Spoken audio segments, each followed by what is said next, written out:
तस्वीरें दिखा रहा हूँ ग्वालियर के रेलवे स्टेशन से। माननीय अशोक कुमार जी रेलवे के जो रेलवे SC/ST फेडरेशन के जो राष्ट्रीय अध्यक्ष है, वो कोर्ट नहीं जा सकते, उनके पास वकील को देने के लिए पैसे नहीं होते हैं, लेकिन एक कमीशन ये इनके सेफ गार्ड के लिए है, जहाँ पे कोई किसी को किसी तरीके से कुछ पैसा नहीं देना। टोटल 5 मेंबर होते हैं, 3 मेंबर होते हैं, एक वाइस चेयरमैन, एक चेयरमैन होते हैं। और सांपला साहब जब से चेयरमैन द्वारका से बने हैं, तब से आयोग पूरी कर्मठता के साथ हमारे हितों को साधने के लिए काम कर रहा है।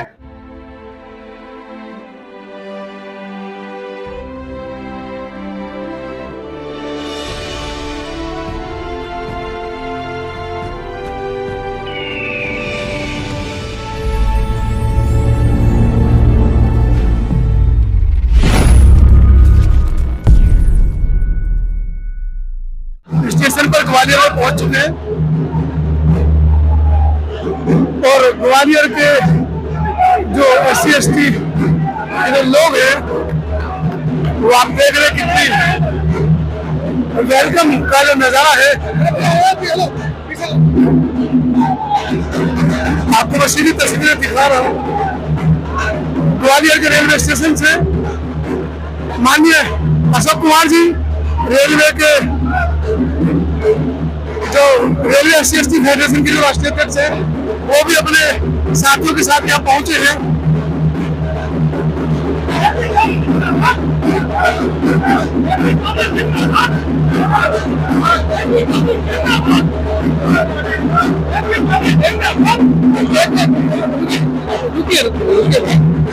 रुकिए भाई, आराम से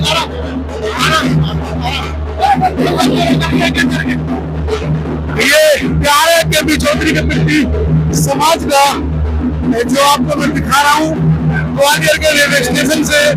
रेलवे स्टेशन पर मालाओं से ढक दिया है ग्वालियर की समाज सेवियों ने। ग्वालियर की LIC एसोसिएशन के पदाधिकारी भी यहाँ पहुंचे हैं और देखिए स्टेशन पर नीले झंडे तमाम अतिथियों को यहाँ पर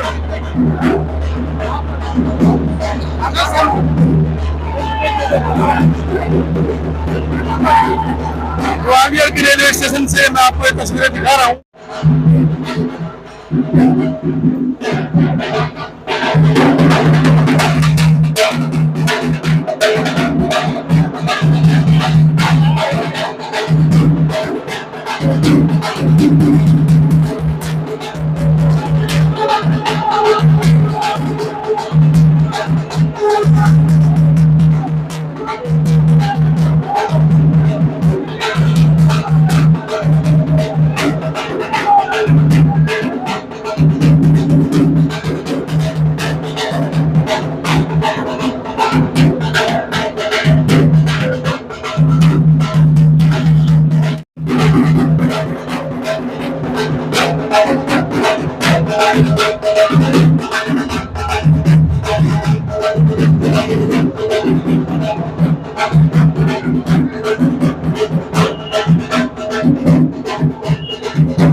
ज्ञापन जारी हुए थे, उस समय भी जो कन्फ्रंटेशन बनाया था उसमें रेलवे की बहुत बड़ी भूमिका थी, जिसमें डॉक्टर उदित राज को चेयरमैन बनाया था, उसमें भी रेलवे ने बहुत बड़ी भागीदारी निभाई थी। और आज जो ये महासंघ बना है, इसकी जो नींव रखी है वो all India SC/ST railway employ association के द्वारा ही रखी गई है। मैं इसका चेयरमैन भी रहा हूँ और चौधरी साहब से काफी विस्तृत चर्चा हुई है, क्योंकि समाज हित में और संगठन हित में आज जो देश की स्थिति चल रही है, वर्तमान स्थिति में देश जो प्राइवेटाइजेशन की ओर जा रहा है, ये निजीकरण की ओर जा रहा है, ये बहुत जरूरी है कि जितने भी संगठन अनुसूचित जाति जनजाति के हैं वो सब एक मंच पर आए और एक मंच पर आने के बाद में अपने आरक्षण की लड़ाई लड़े, देश को बचाने की लड़ाई। सरकार की माननीय सदस्य और लोकसभा की पूर्व सांसद हमारी बहन अंजू बालाजी हमारे बीच मौजूद हैं और वो इस कार्यक्रम की आज मुख्य अतिथि हैं।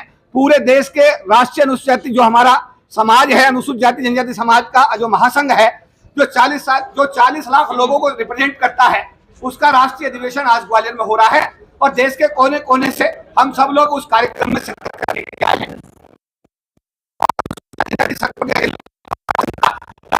करेंगे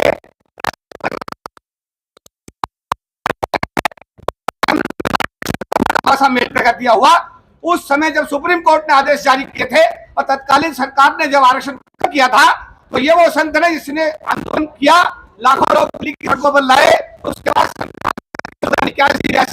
करा करके हमारे समाज के आरक्षण को बचाने हम लोग कामयाब रहे। वही संगठन का आज राष्ट्रीय अधिवेशन हो रहा है और उसमें अंजू बाला जी जो माननीय सदस्य राष्ट्रीय अनुसूचित आयोग की, वो इसके मुख्य अतिथि के रूप में आज शिरकत कर रही है। Madam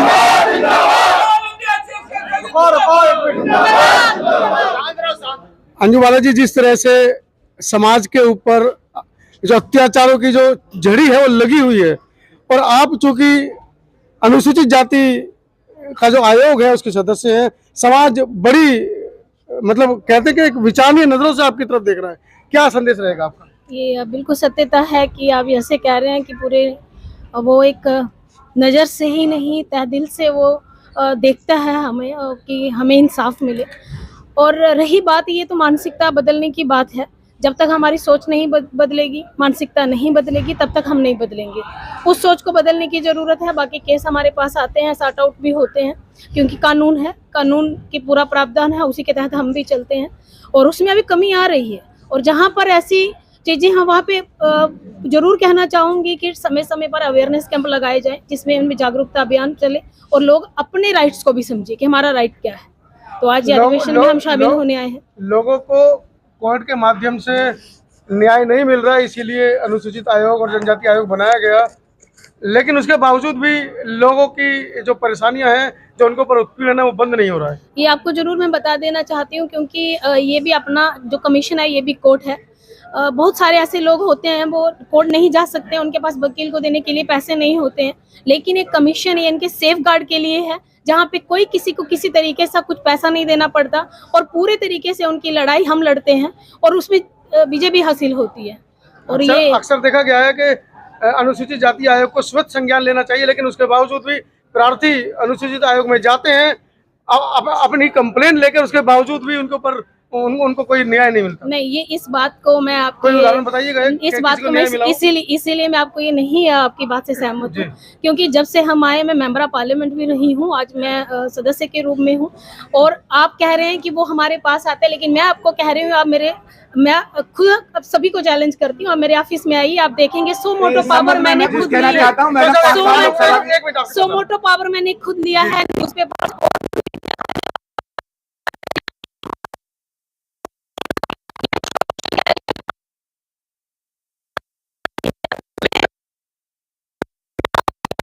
media. धन्यवाद आपका कि आप ऐसी विचारधारा रखती हैं। मैं इस संबंध में ये कहना चाहूंगा, एक मिनट पहले सवाल ले लीजिए।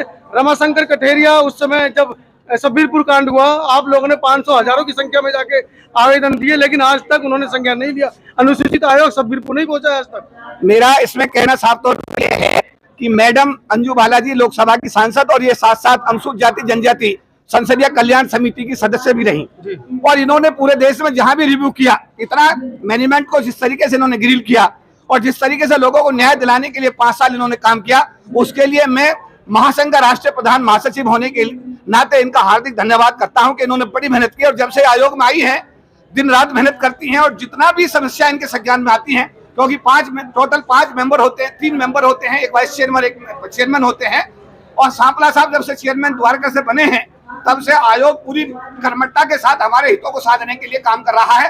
जहां तक आपने कठेरिया साहब की बात बोली, क्योंकि वो बीता वक्त हो गया, कठेरिया साहब के समय को याद करना समय उचित नहीं होगा, क्योंकि इस समय आयोग पूरी मजबूती के साथ हमारे समाज के हितों को साधने का काम कर रहा है। चलिए, धन्यवाद। हमारी पेज पे जाइएगा, आपको सब कुछ मिलेगा। लखीमपुर खीरी हो, महोबा हो, घोड़ी चढ़ने का मैटर हो, कोई भी काम आप देखेंगे अंजू बाला को पाएंगे।